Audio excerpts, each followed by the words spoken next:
I know you mentioned earlier you just saw Caleb the other day over there in California. Did him and Andre cross paths at the SNAC facility, or did you No, put him in? no, it was completely separate. I heard about it actually from Caleb. I did talk with Virgil about it too, because I communicate with Virgil. He's now in Paris, France with Tony Yoka. But so I knew that he was coming for that purpose, and then they drove the 9 miles over the bridge from Andre's gym to SNAC, and we spent the afternoon together talking about all sorts of things. And he went this morning to get his blood drawn there in Las Vegas for a very comprehensive workup, kind of like a diagnostic to make sure that all the links in his chain are strong. And so we communicate a lot. And Caleb's a very honest guy. You got to respect him.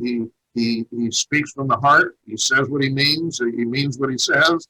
So I have a lot of respect for him.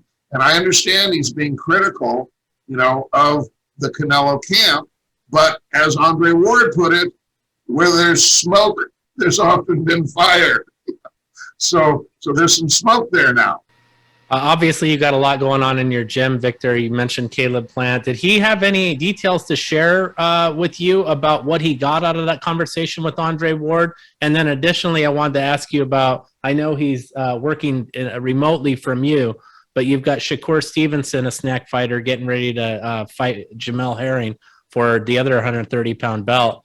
How are both of those guys looking? And first, talk about the Caleb Plant, Andre Ward discussion. Well, anybody that knows Virgil Hunter and Andre Ward knows that they don't believe it makes sense to let the competition know what you're doing. So they're not going to talk about this. I'm telling you right now that I've been around them enough to know that that's how they would view, that. So for me to say what I interpret to be any benefits that were gained by Caleb is not something that they would approve of. Let's put it that way. In fact, I was told that straight up by Virgil Hunter. So let's get real here. We're being real today. And Shakur and Herring?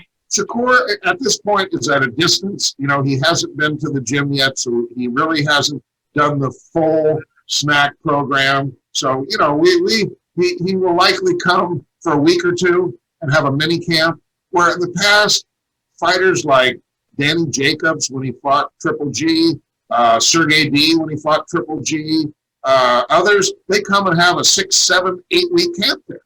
So there's a full-blown camp. Now that's different than somebody coming for a mini camp for a week or two to learn a little bit about how we do things. And we're always doing blood testing. And one of the big things that we offer and why the athletes come there is we stress the recovery portion. Like hyperbaric chamber, we do both high oxygen and low oxygen training. So hyperoxic as well as hypoxic training. That is really what I believe is the future of performance enhancement. Is we call it oxygen modulation training.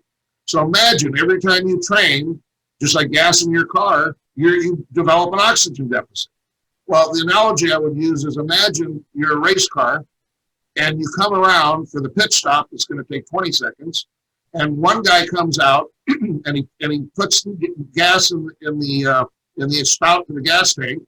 But imagine if you could have two guys come out and you had two spouts and they could put that gas in half the time, he goes out and gains 10 seconds on the whole field. That's really what we're doing, is we're helping people to replete the nutrition, and of course, oxygen being one of the primary nutrients, which lowers lactic acid, which helps to clear the body of all what we call the metabolic waste byproducts like lactic acid, carbon dioxide, ammonia, etc. So you can't get that at a distance. That's why they come, and we put everybody up at a beautiful hotel half a mile down on the same street. And we have a whole team of coaches and doctors, and it's everything from A to Z.